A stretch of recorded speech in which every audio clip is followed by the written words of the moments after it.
soco, mano.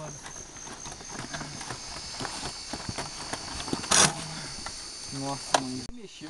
Bate aqui, alguém. Tigrinho, sabe pra eu filmar? Tá filmando, não tá? Sei lá. É Tá, o vermelho, tá contando o tempo, tá filmando, não tá? Tá.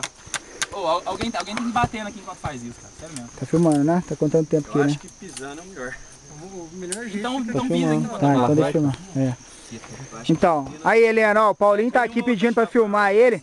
Aonde que a turma trouxe ele de moto. Falou que Thiaguinho, melhor coisa. você devia comprar uma moto e vir também. Eu sei o Pardal.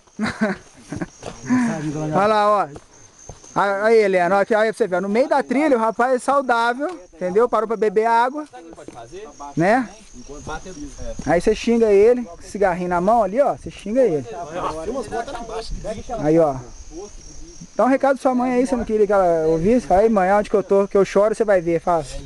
Tô chorando, mas agora você vai ver. Você tira uma fotinha. Isso, ó. Aqui é um campo, nem fala nada, ó.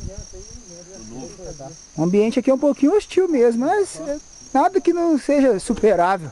Ó, vocês falam que você vai chorar. Aí, ó. Sabe, ela vai descer, ela até chora. Fala, não é possível que passa. Tem lugar muito pior, pra falar a verdade.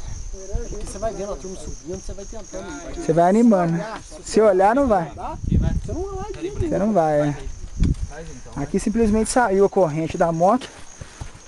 Juntamos uma equipe aqui para poder tentar resolver a situação. Nossa, tá descendo. Peraí. Descendo. Ô, Bruno, sai. Aí, ó, puxa pra baixo aí. Então Nós vai. vamos encerrar esse vídeo aqui. Da próxima vez a gente dá o tchau aí, dá o tchau. Um abraço. Aperta a embreagem. Pela vista. Aperta a embreagem aí, ó.